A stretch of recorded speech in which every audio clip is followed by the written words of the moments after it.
Podemos. O pessoal voltou? Acho que já voltou todo mundo. Tá faltando um. Deixa eu contar aqui. 1, 2, 3, 4, 5, 6, 7, 8, 9. Tá faltando 2 alunos. Estão faltando 2 alunos. Um é o Edu. É o Eduardo está aqui. Acho que é Deixa eu ver quem é que está faltando. A Michelle está aqui? Tá. A Ellen também tá. O Davi também tá. O Diego também tá. O Matheus Ramos também tá. Yoshio, Ellen, André, Vitor Homem. André tá aí já também. Então tá, estamos todos aqui então.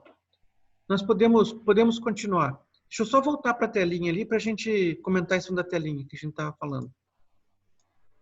André, por favor, continua o seu comentário, por gentileza. Só retomando, professor, por exemplo, a tabela é de acordo com a sua pergunta, né? É de acordo com como você vai fazer a pergunta, como você vai utilizar. Se for dependendo do seu modo de utilizar. Sim. Para você fazer essa leitura, sim. Você monta essa tabela e você então lê daqueles 2 jeitos que eu estou falando. Se eu te perguntar, dado que os alunos que é um aluno regular, quantos deles ou qual é a probabilidade de um deles ter gostado? Você vai fazer a leitura. Você vai fazer a leitura.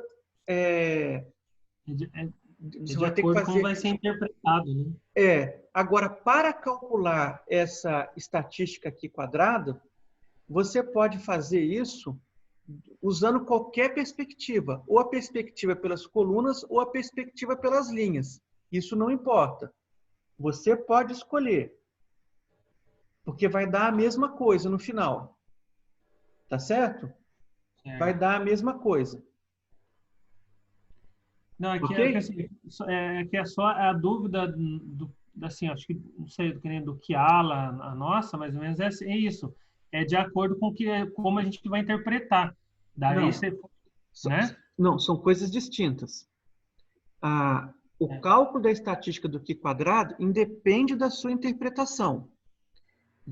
Ou da minha. Você pode fazer segundo a minha interpretação ou pode fazer segundo a interpretação do Kiala. O resultado numérico vai ser o mesmo. Agora, o que eu concordo com você é o seguinte: dependendo da pergunta que eu te faça, o jeito de você olhar para a tabela vai ser um. Dependendo de um jeito, vai ser um ou vai ser o outro. Mas para calcular a relação de dependência, a estatística... Ou vai ser linha ou vai ser coluna, né? Vai dependendo. Isso.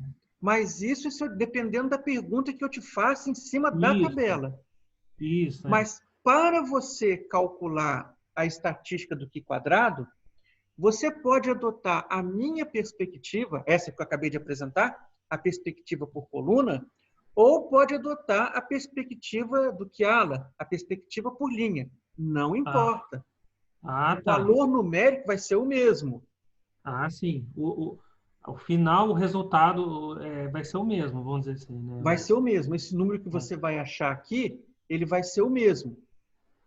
Certo. Esses valores vão ser os mesmos aqui. Entendeu? Sim. Agora, você tem toda a razão. Se eu faço um conjunto de dados e apresento assim, e vocês colocam para mim aqui uma tabela desse tipo, eu vou ter que saber a sua pergunta para ver como é que eu vou olhar para a tabela. Se eu vou olhar por coluna ou se eu vou olhar por linha. Isso. Tá certo? Tá certo. Agora, eu queria, antes de prosseguir, ter uma coisa importante aqui. Nesse exemplo aqui dessa tabela, antes da gente prosseguir, neste exemplo aqui, a gente tem aqui em cima, concordam e não concordam, são 2 valores de uma variável. Por exemplo, a variável concordância. Concorda e não concorda. Sim e não, 0 ou 1. E aqui eu tenho uma variável que chama alunos, e tem 2 valores. Quais são os valores? Alunos especiais e alunos regulares. Eu quero dizer que você pode aplicar tudo isso que nós estamos... Aqui são 2 variáveis binárias. Mas eu quero dizer para vocês que vocês podem aplicar tudo isso que nós estamos fazendo para variáveis que não sejam binárias. Eu poderia muito bem ter colocado aqui uma variável que tivesse 3 valores, 4 valores. Por exemplo, concordam, não concordam e neutro. Poderia ter feito isso. Tá certo? Aqui eu não teria essa opção, porque eu tenho só aluno especial e aluno regular, não tenho um meio termo para isso. Mas eu poderia ter alunos especiais, alunos regulares e poderia ter alunos ouvintes. Então, não importa a quantidade os níveis, os valores das variáveis, a gente pode fazer isso. Pode aplicar tudo isso que nós estamos aplicando aqui. Não faz diferença. Ok? Muito bem. Agora, vamos retomar essa tabelinha nossa aqui. Vamos retomar e vamos fazer... Então, eu espero que vocês tenham feito essas correções aqui nessa tabela, no material que vocês fizeram. Eu vou pedir que vocês façam, segundo eu sugeri, para que fique no padrão que eu estou usando. Eu, posteriormente, vou arrumar isso aqui no final dessa aula, vou corrigir essa tabela, mas aí, para a gente ficar num padrão. Depois eu até posso mandar o mesmo cálculo feito segundo a outra perspectiva, para a gente poder se organizar e entender tudo que foi dito. Mas nesse material aí em especial, eu gostaria de pedir a gentileza de vocês para fazerem as correções segundo nós comentamos. Ok? Muito bem. Agora aqui eu cheguei a formular essa continha. Essa continha como é que era? 9 menos 6 dá 3 ao quadrado 9, dividido por 6, dividido por 6. 2 menos 5, 3, 3 ao quadrado 9, 9 dividido por 5, está aqui. E depois eu fiz 4 menos 7, 3, 3 ao quadrado 9, dividido por 7, está aqui. 9 menos 6, 3 ao quadrado 9, dividido por 6, está aqui. Agora, e eu fiz um risco, fiz um X na outra vez ali, porque eu não estou considerando mais isso aqui. Só estou olhando o miolo aqui. Então, agora, esse valor de Qi quadrado, ele é essa continha que eu vou fazer aqui, ó. Esse valor é isso aqui, ó. É assim, ó. Isso aqui é igual, ó. É o 9 sextos lá, né? Mais o 9 quintos mais o 9 sétimos mais o 9 sextos. Está lá, ó. Isso é igual a 6,09.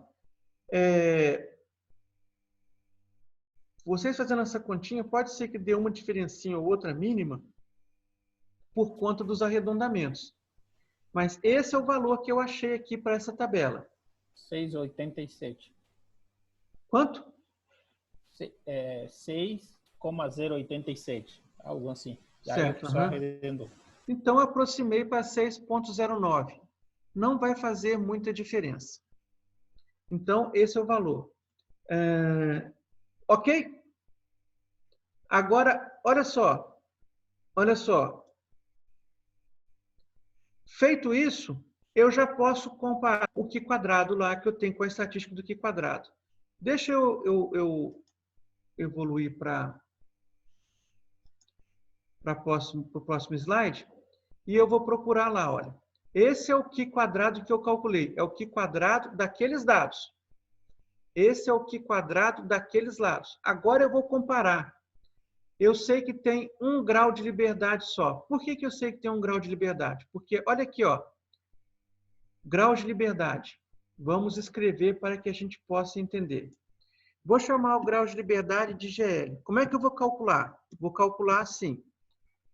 Quantas colunas eu tenho nessa tabela aqui? Eu tenho 1, 2. Essa não conta. 1, 2. Então, eu tenho 2 colunas.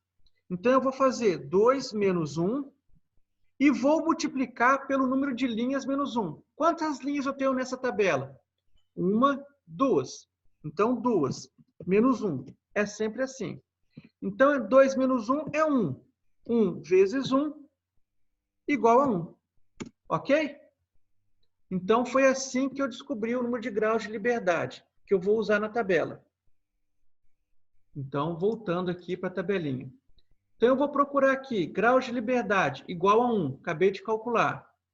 Desejo usar um alfa Desejo usar um alfa de 5%.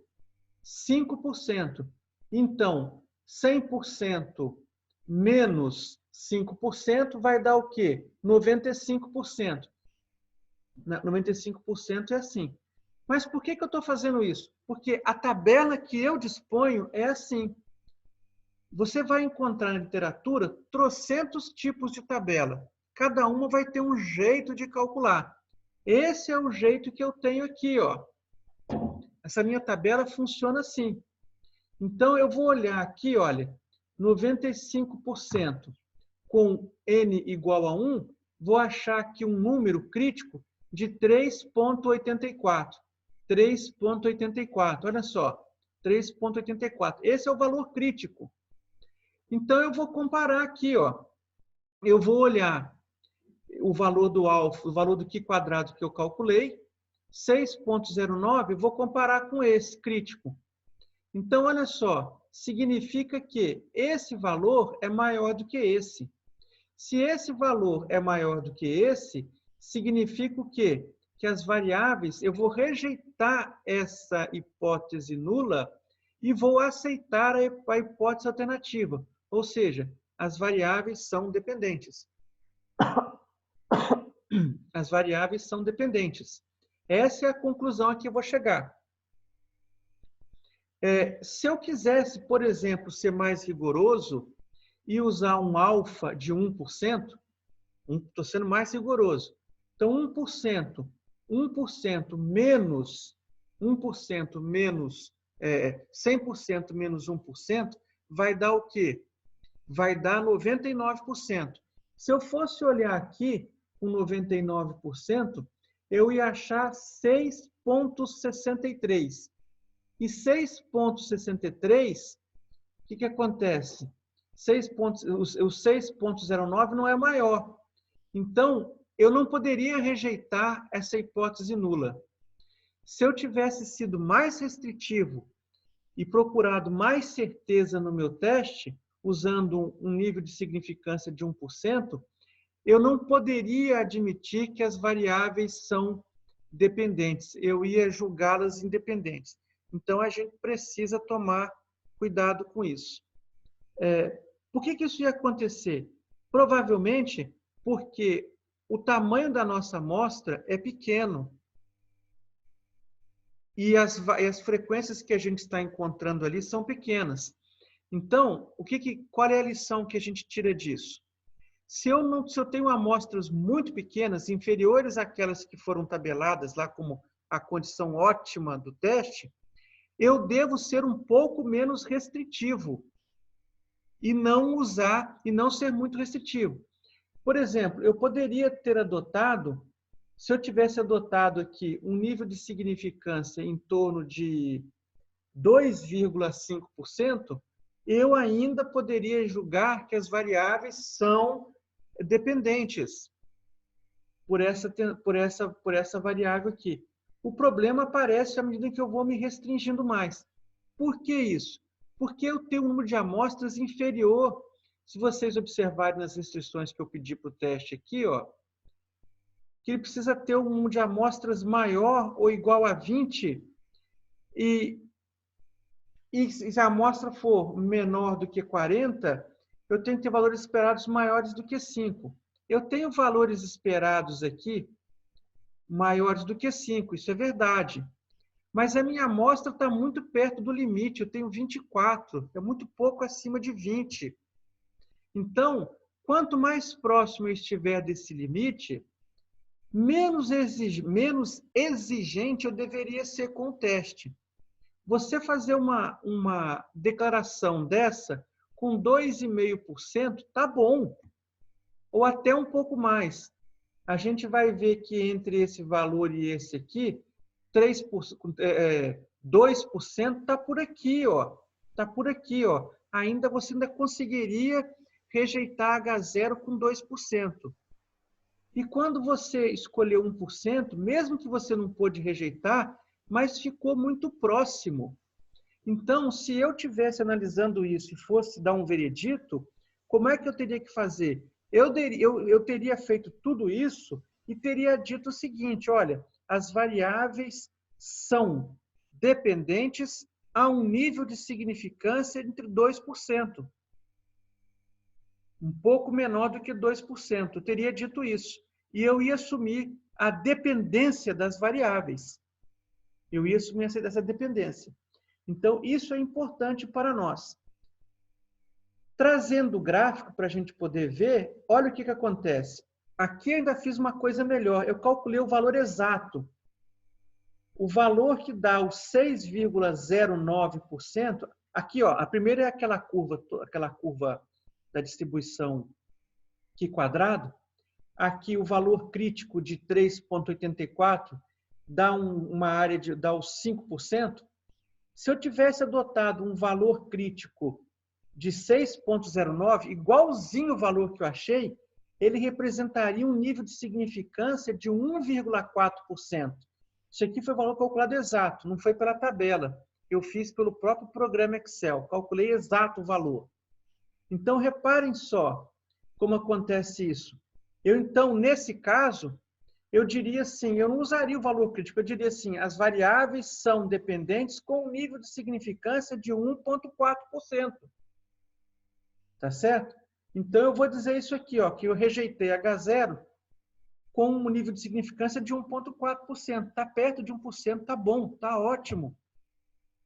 É assim que a gente deve fazer essa análise. Ok? Entendemos isso? Nós entendemos? Professor, um pouquinho de dúvida na interpretação. Vamos lá. Qual é a resposta que eu dou ao problema lá? Que as variáveis são dependentes com um nível de significância de 5%, e aí eu rejeito a hipótese H sub 0? Aqui, ó, eu vou olhar para você o seguinte, ó. Aqui, se eu tiver aqui, ó, se eu tiver concluído o meu cálculo aqui, eu vou dizer para você assim, as variáveis são dependentes, aqui nessa página. Sim, nessa página. As variáveis são dependentes com um nível de significância ou a um nível de significância de 5%. Tá. Nessa página aqui. Isso significa o quê? Que eu rejeita a hipótese nula, H0, e digo que as categorias, eu quero entender a partir da variável que se está medindo, nesse caso as categorias lá, que os estudantes discordam. Então, os estudantes aqui, o que acontece? Concordam, o fato deles concordarem ou não concordarem com a qualidade do material depende do tipo de estudante. Depende do estudante. Essa é a resposta. Depende do estudante. Okay. Então, elas são dependentes por isso. Obrigado. Ok? Tá. E isso tudo a gente já poderia ter visto aqui, ó, nessa tabela, com os valores devidamente corrigidos aqui. Que os valores que eu tenho aqui não se propagam para as variáveis aqui. Tá certo? Não se propagam. Só um minutinho, por gentileza.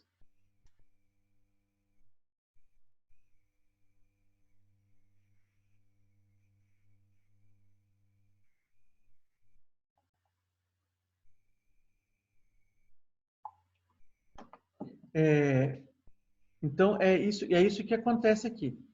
Aí aqui nós, então, aprendemos a calcular, dar um valor numérico para isso. Então, essa é a ideia. Ok? Alguém tem alguma participação? Podemos prosseguir?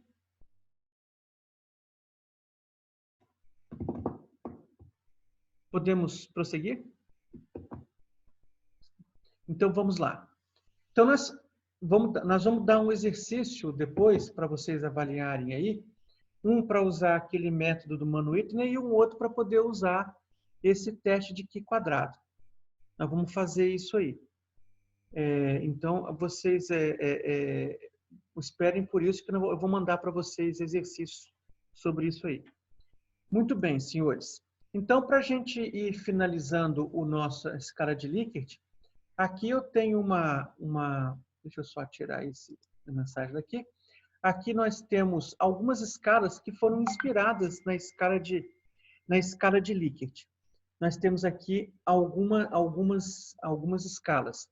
Então, por exemplo, temos que aparecem assim: eu estudo estatística aos domingos. Nunca, algumas vezes, frequentemente, sempre. Isso é uma pequena variação da escala de Likert. Tudo que nós fizemos também vale. Tem umas que a gente coloca assim: eu estudo estatística aos domingos, coloco sempre assim: um nunca e o outro sempre, valores intermediários. O jeito de analisar é o mesmo, não vai mudar. Minha dedicação à estatística é pouca, a quantidade certa, muita. Então, são variações que foram feitas aí, né? Mas a gente precisa tomar um cuidado, porque, a rigor, isso não é Likert, porque Likert é uma afirmativa e você tem aquela escala que você vai colocar, concordo, discordo. Isso é só para a gente poder ser rigoroso. É sempre apresentado daquela maneira. Aí tem outras maneiras que as pessoas fazem para tentar dar uma maneira linear para a escala, para tentar mudar aquele conceito de escala intervalar, de escala ordinal, para uma escala intervalar. Tem assim, ó, é feito dessa forma. Você vai deslizando o cursor, então você pode pegar valores entre 3 e 4, entre 4 e 5. Esta é uma maneira que as pessoas usaram para tentar transformar essa ideia de escala ordinal para uma escala intervalar. Bom, funciona também, dá para usar também. Muito bem. A escala de Likert, não o item de Likert, a escala, é válido nós analisarmos composição. Isso que eu estou falando é aquilo que nós explicamos na aula passada. Quando eu faço uma escala, tenho vários itens, e pego a pontuação que cada um fez, um achou 4, outro achou 5, outro achou 3, outro achou 10. Tudo isso eu posso depois, é como se eu tivesse dado uma prova e recolhido uma nota. Eu posso fazer a média, posso calcular a variância, posso calcular a dispersão, mas em cima do valor da escala e não em cima do valor do item em si.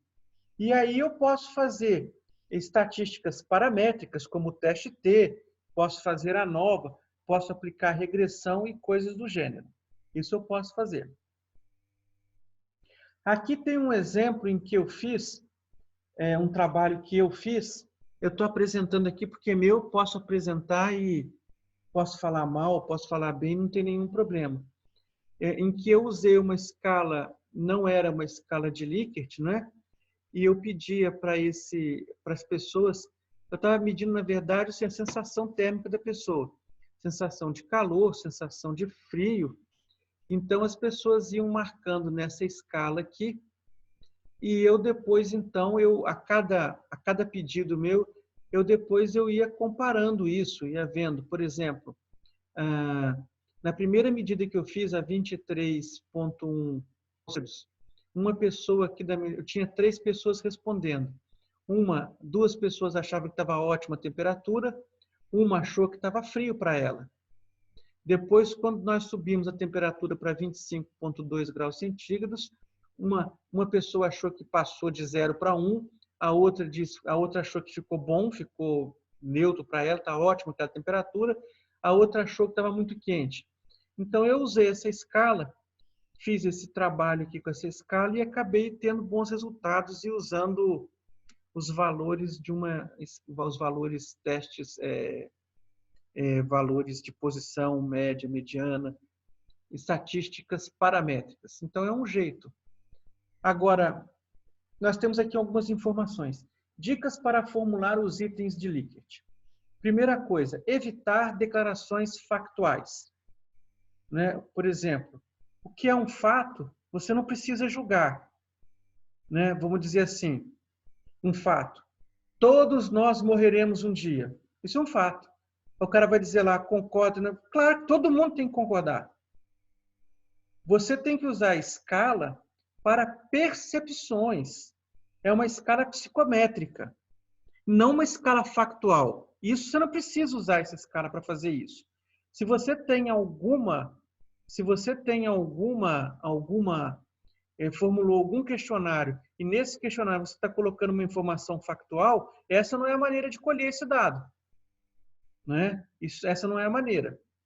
Então, você tem que evitar isso. Questões. Outra questão importante.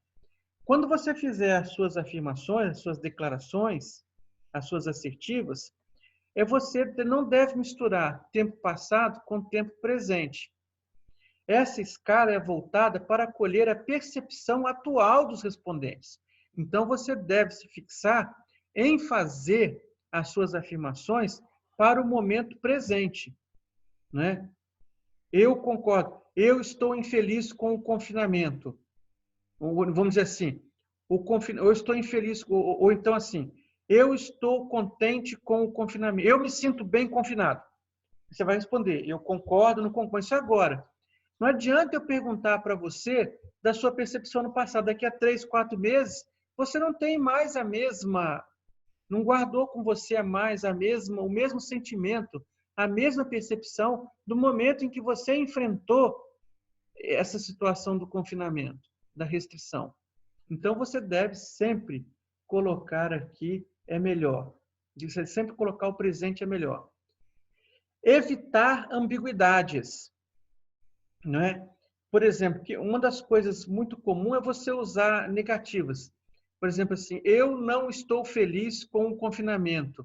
Quer dizer, eu concordo com uma coisa que eu não estou concordando, eu não estou de acordo com eu não estou de acordo com o confinamento, com a restrição. Aí eu discordo fortemente. Você não sabe se você está discordando, se quando você discorda você está concordando, se quando você concorda você está negando. Então, isso é coisa que você deve editar. Colocar declarações simples. E sempre na afirmativa. Nunca colocar negativa. Sempre assim, eu estou de acordo, o confinamento é muito bom. Isso você tem que colocar. É necessário. O confinamento é necessário. E você deve responder, concordo, discordo totalmente, discordo parcialmente, concordo, não concordo, concordo, não concordo. É assim que deve ser feito. Evitar obviedades. É a mesma coisa, evitar fatos. O que todo mundo já sabe, você não deve colocar. Fatos têm que ser pesquisados de uma outra maneira. Essa é uma escala psicométrica. Esta é uma escala psicométrica. É assim que a gente tem que falar. Outra coisa, usar palavras simples e diretas. Isso é importante. Prestem atenção. Usar palavras simples e diretas depende muito da população que será entrevistada, das suas amostras. O que é simples para uma categoria de pessoas pode não ser simples para outra categoria. Então, você precisa saber quem você vai entrevistar, a quem você vai perguntar alguma coisa. Isso é muito importante. Então, tome cuidado com isso. Então, você precisa fazer isso. Você precisa medir o seu público. Declarações curtas. Para qualquer que seja o seu público, qualquer que seja o nível intelectual do seu público, declarações curtas são sempre melhores do que declarações longas. As pessoas não gostam muito de ler. A juventude de hoje, por exemplo, não termina a leitura da frase.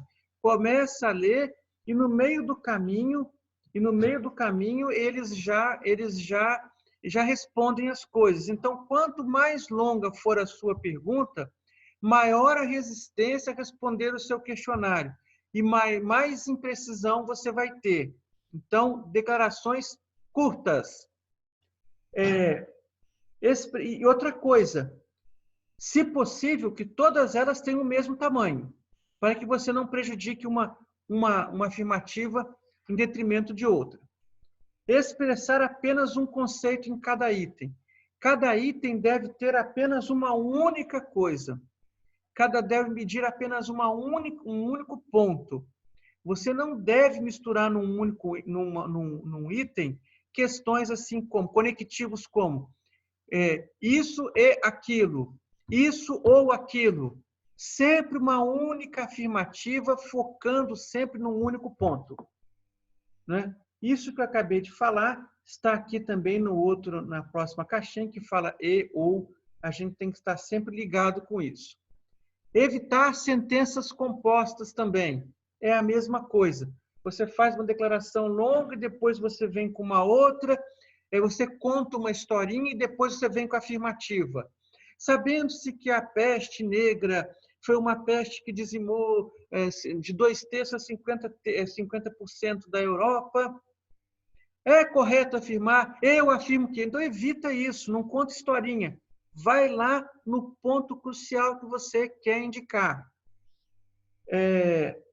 Assegurar que o nível da redação do item seja compatível com os respondentes. Isso tem a ver com aquelas palavras simples e diretas. Tem gente que não tem a população. A redação das afirmativas, das assertivas, tem que estar de acordo com o público que será perguntado. Palavras muito difíceis, tem muita gente que não vai dizer que não entendeu, vai responder outra, não vai compreender. Ou não vai responder, ou vai ter má vontade para responder, ou vai responder de forma equivocada aquilo que a gente está falando. Então, vamos evitar fazer isso. Vamos evitar. Vamos colocar sempre um vocabulário mais simples possível, para qualquer que seja o público, e sejamos sempre o mais direto possível. E, como disse anteriormente, evitar sentenças negativas. Eu não gosto disso. Aí a pessoa vai colocar, eu concordo, não concordo, eu discordo. Isso cria confusão. Padronizar sempre para usar sentenças afirmativas. Deixar a negação lá para o discordo totalmente e concordo fortemente, para ficar aí. Isso é muito importante. Quais são os prós e os contras da escala Likert, ou de um questionário com um item de Likert? Primeiro, os pontos positivos. É de fácil construção e é confiável. Largamente utilizada essa escala. E se você fizer bem direitinho, se você não complicar o que é simples, vai ser de fácil compreensão para os seus respondentes.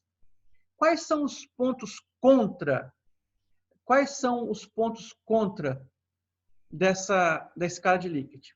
Se você usar uma escala com 5 pontos, com um número de pontos ímpar, você vai ter sempre o viés da tendência central. As pessoas que não quiserem responder, ou que não quiserem pensar, ou que não têm opinião formada, vai sempre partir para colocar no meio. E você não vai ter a sua resposta. Não vai ficar correto. Vai ter sempre aqueles que vão sempre colocar tudo, de cima a baixo no questionário, no meio, o ponto central da escala. Esse questionário não tem valor nenhum para nós. Viés de aquiescência. O que acontece? Muitas vezes você tem aquele respondente puxa-saco. O respondente puxa-saco, ele tenta adivinhar o que você gostaria que ele respondesse. E aí ele vai responder de acordo com aquilo. Então, você precisa falar menos sobre o que você está avaliando para evitar que você entregue a sua posição pessoal. Porque certamente haverá aqueles que a copiarão. Isso é notório. O viés de desejabilidade social. Então, muitas vezes, tem aquelas pessoas que são os politicamente corretos. O que tem que ser feito. Muitas vezes, ele não vai colocar a percepção dele. Ele vai colocar no seu questionário aquilo que ele acha que todo mundo deve responder. Aquilo que ele acha que é o politicamente correto. Isso é muito ruim. Isso é muito ruim. Então, tem esse ponto negativo. Falta de reprodutibilidade. Essa é uma questão importante. A escala de Likert, ela mede o momento.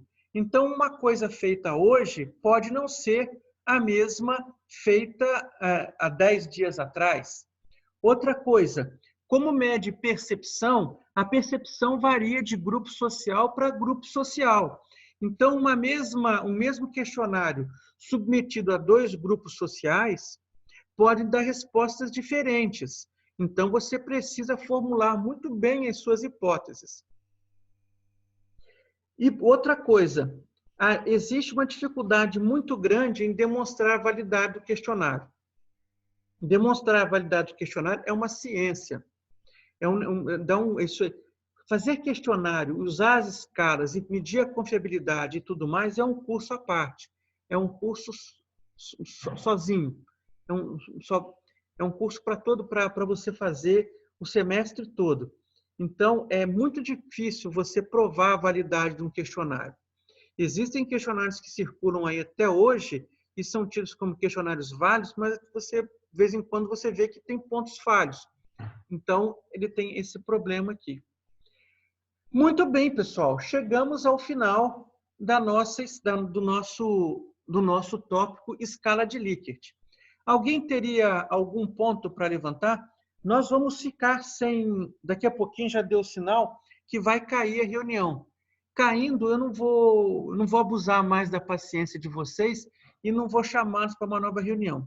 Então, antes de vocês falarem qualquer coisa, eu já vou me despedir de vocês, desejando a todos uma ótima semana e prometendo que estaremos aqui na próxima semana, no mesmo horário, na mesma plataforma, aguardando ansiosos a presença de vocês e agradecendo muitíssimo pela participação na aula e pela frequência.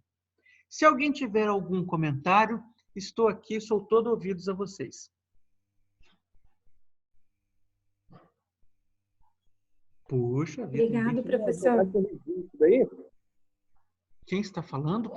Quem está falando, por gentileza? Oi, Michele. Oi, Davi. O senhor vai corrigir esse material aí, tanto da aula passada, que trocou lá na tabela lá o regular, o aluno regular pelo especial, trocou na tabela. E agora trocou também esses dados na tabela. O senhor vai corrigir, vai colocar esse material no grupo de novo? Eu vou. Então, tá bom, então. Mas Obrigado. Acontece que a correção aqui, eu quero que você corrija aí no seu, porque ela é pequena. Tá. Tá bom? E vou dar exercício sobre isso aí para vocês também. Ok? Ok. Tá ok, professor. Obrigada. Eu que agradeço. Muito obrigado a vocês. Muito obrigado, então, a Michele. Muito obrigado ao Davi. Muito obrigado ao Kiala. Muito obrigado ao Eduardo Jimenez. Muito obrigado a Ellen Bravos, ao Diego Oliveira, ao André, ao Yoshio Yamada, ao Vitor Homem, ao Matheus Ramos. Será que esqueci de alguém? Acho que não esqueci mais de ninguém, não. Muito obrigado a todos vocês e até a nossa próxima semana. Muito obrigado, pessoal. Uma boa semana a todos. Ô, professor, fica com Deus. Obrigado, professor. Boa semana. Boa Vocês semana. também. Tchau, gente.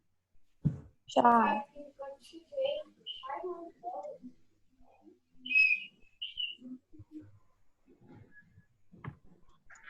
Valeu, gente. Tchau.